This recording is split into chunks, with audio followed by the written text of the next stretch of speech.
Why did we agree to do this again? Whispered Lance Corporal Riley.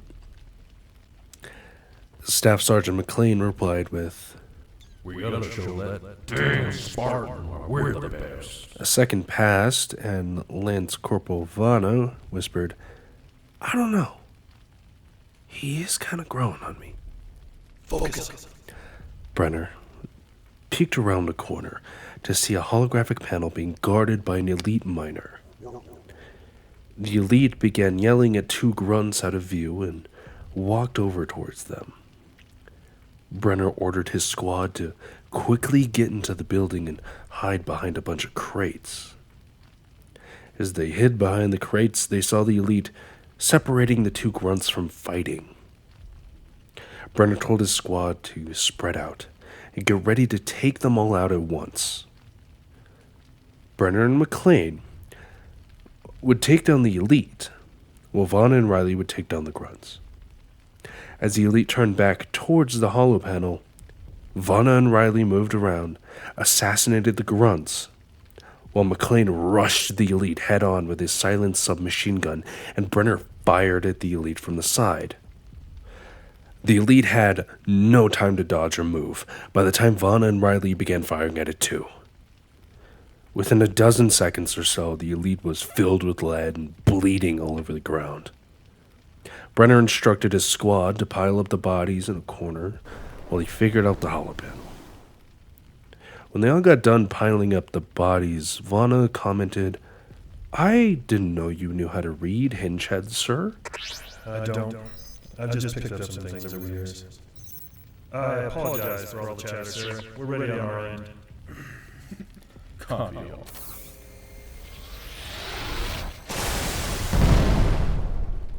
Brian's plan to take down the Covenant ships had begun. This is how the plan was set up. The ODSTs were to activate the grav lift leading up to the battle cruiser while Brian blew up something of the Covenants as a distraction.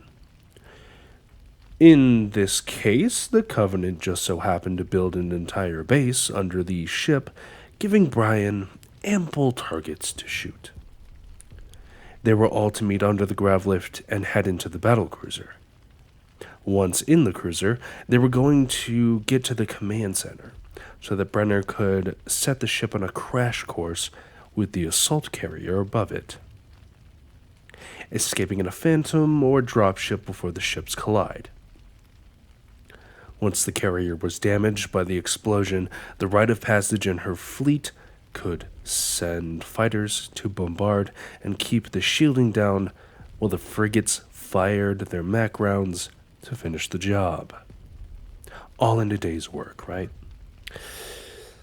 Well, here's how the battle really went.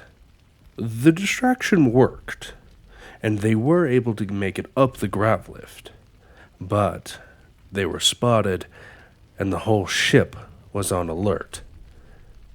As soon as they were able to get inside the ship, they were ambushed by squads of Covenant, including 4 hunters. Immediately, Brian told the ODSTs to take cover as he moved to face the hunters. The ODSTs took cover behind what they could and started taking out squads of elites, jackals, grunts, and brutes with ease. They were the best, and they sure knew how to back up that statement. Brian was making quick work of the hunters, too. The first hunter he took on didn't stand a chance, as Brian ripped its cannon from its body and began using it against its hunter brother, blasting it into nothing but the worms it started as. He proceeded to rip the third hunter's shield arm off and use it to impale the fourth hunter.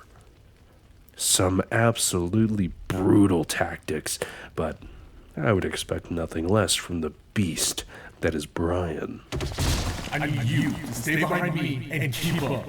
The ODSTs didn't have much time to think or even say anything by the time Brian started running down the first hallway. From there, They fought every inch of the way to the command center, every hallway and room filled with enemies ready to attack them, but they had no idea who they were up against. Every shot Brian took, every swing he threw, every grenade he tossed, killed something.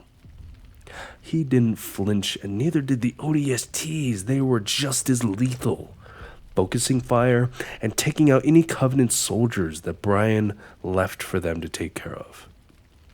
By the time they reached the command center, they'd probably killed half the damn ship, according to Brian's recollection. However, when they entered the command center, it was quiet. Eerily quiet. This was the most silence they had heard all day. They all moved to reach the control panel while keeping an eye out. Brian and Brenner walked up the ramp to the control panel while the other ODSTs kept an eye out at the base of the ramp. Vana saw some form of movement, a shimmer of the corner of her eye. She whispered over comms that she saw something at her 2 o'clock. McClain told her to keep steady and don't make any sudden movements. Act like she didn't see anything. McClain had seen them when they posted at the base of the ramp. They were all around the room, watching and waiting for the right opportunity to strike. A quick look into McClain's file will show you that he used to do quite a bit of hunting back on his home planet. He knew they walked into a trap, but the trappers didn't know the ODSTs and Brian were all communicating over their comms to launch a counter-strike. Riley was starting to breathe nervously over the comms, and McClain managed to get a peek in his direction. Riley had one walking right by him. He moved past the ODST and up the ramp towards Brian. McClain went to turn towards the elite, but Brian stopped him over the comms. Brian knew the elite was coming for him. He was the biggest threat in the room, after all. Just as the elite raised its sword to try and stab Brian through the back, Brian spun sideways and twisted the elite's arm to the point it let go of the sword, and as the sword slipped from the elite's fingers, Brian took it and impaled the elite with his own sword.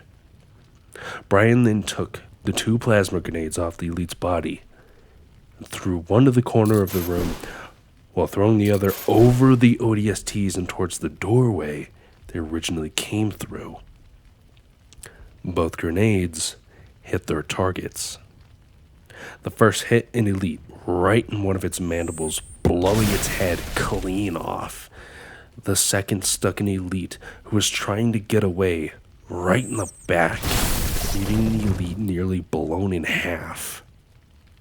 3 more elites broke camouflage and rushed Brian from each direction. The one that was coming from the ODST side didn't even make it up the ramp by the time the ODSTs filled it with lead. The 2 on either side of Brian both began firing towards him with plasma rifles. Brian moved to cover Brenner with his body, taking all the damage to his shields. The ODSTs then split off to shoot at the elites. Vana and Riley took on one, while McClain took the other. Vana and Riley took down their elite with ease, but McClain wasn't so lucky. He lit up the elite that he had targeted and broke its shields, but right when he was about to take the final shot, he was grabbed by another elite who had used the commotion to sneak around the group with his active camouflage. Brian finished off the unshielded elite with 1 shot from his magnum sidearm, then turned towards the elite holding McClain. The elite uncamouflaged, revealing its adorned silver armor, a stealth elite. Most likely the one to organize the ambush, as the other elites had basic silver armor. It held an energy blade from its forearm to the throat of McClain. The elite began speaking Sangheili and broken English.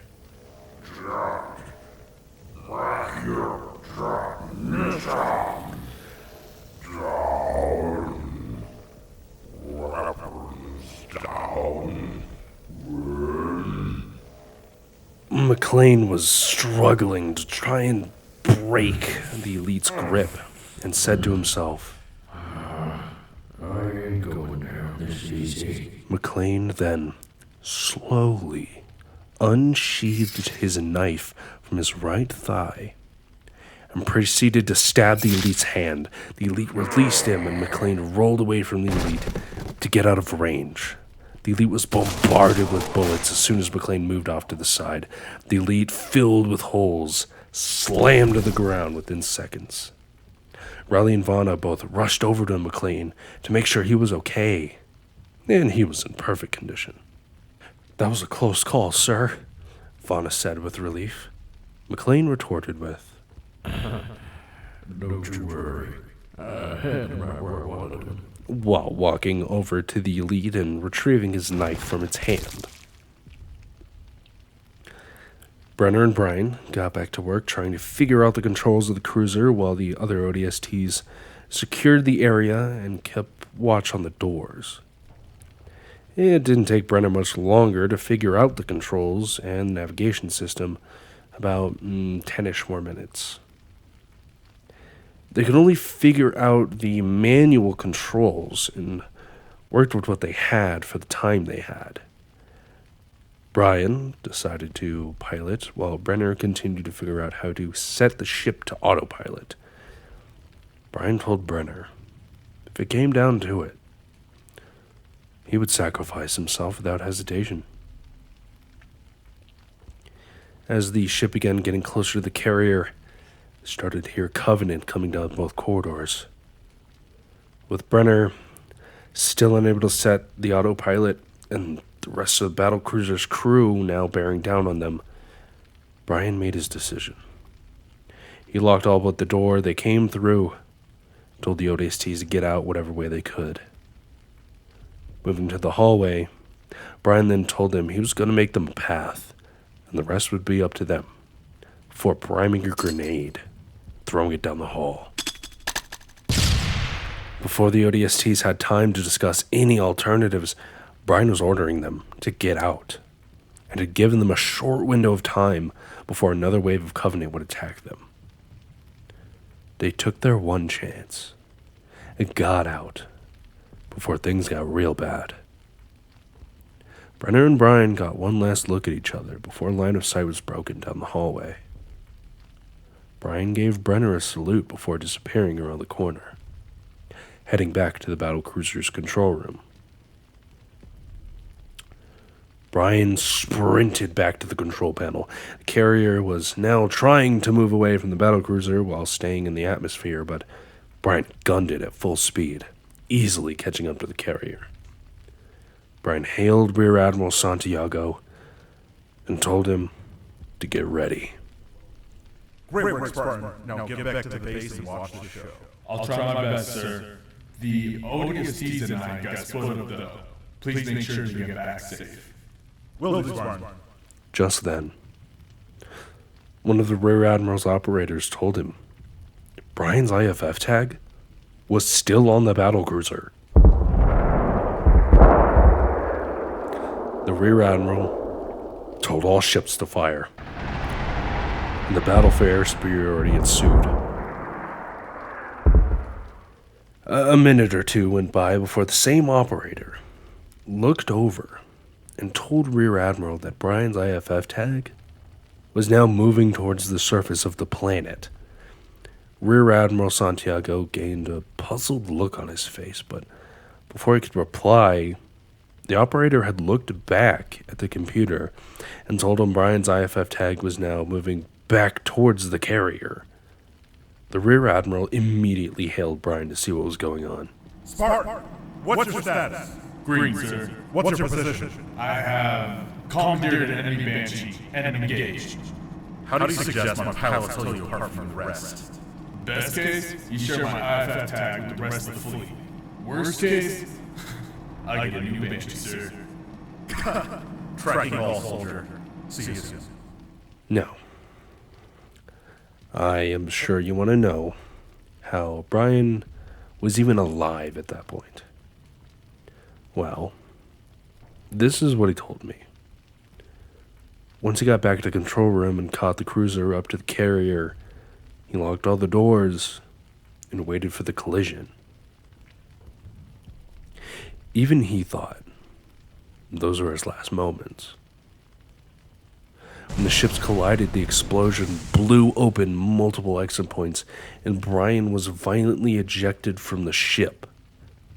He hit damn near everything on his way out, and ended up blacking out for several seconds before finding himself in open sky falling towards the surface of the planet. As he was looking around, he noticed the rite of passage in the fleet already engaged to the carrier. He looked around, looked slightly off to his right towards the carrier, and noticed squads of Banshees approaching, and dove to intercept one. He ran into the one he was aiming for, but hit it so hard that it crushed the pilot and completely destroyed the control panel. He quickly jumped up and off that Banshee and onto one that was approaching from above. He was grappled to the bottom of this Banshee for just a moment before climbing to the side of it and proceeding to rip the pilot from the cockpit and take the controls. Immediately, he began to rain down fire on Banshees in front of him, destroying them both within seconds. Brian then spun his Banshee around and moved to engage the other squads, which was when the Rear Admiral hailed him. Brian's recollection and Oni's unofficial files from that day line up to the fight lasting about another hour and 15 minutes from the time the rite of passage fired to the moment the last Covenant soldier was shot out of the sky. Both the battlecruiser and the assault carrier were obliterated, and what was left after cleanup is still, supposedly, on the surface of Coral to this day. Brian returned to the base that was set up in the quarry. In that same Banshee he stole, no less, and began making preparations for the miners to return and continue their excavation. The base ended up holding out just fine. However, more soldiers had perished due to not only extensive injuries, but a smaller wave of Covenant attacking them. Everyone left, made it back to their respective ships, or were transferred. All UNSC equipment and any evidence of a major battle that happened was covered up by Oni. In fact, the entire battle never made it out to the public. Only the fact that the Covenant had attacked the planet was all the public ever heard about Coral. Oni decided to leave the fate of the planet a mystery, due to them wanting exclusive rights on research of the artifacts that were found after the mining operation was finished. Sneaky bastards. As we all know, this certainly wasn't the first or last time they would do this, but for the time being, mostly everything worked out in Brian's favor. Brian returned to the rite of passage and immediately reported to Rear Admiral Santiago for debriefing. Once he was released, Brian just wanted to eat and rest. He quickly grabbed grub from the mess hall, scarfed it down, and went straight to bed. The next day, as Brian was helping around the ship, he actually ran into Alpha 2. And they thanked him for all he did. They got to talking, and a friendship blossomed from that day on Coral. The ODSTs apologized for their attitude towards Brian as well, no longer believing the typical rumors about Spartans. After all that, Brian and the ODSTs would go on 2 smaller missions, which lasted about a week. This would build their friendship and camaraderie further, making them quite the lethal team. As they got off an asset retrieval mission, they would receive yet another set of orders. Several days of slow space travel on the rite of passage would go by in order to get them to their destination, but this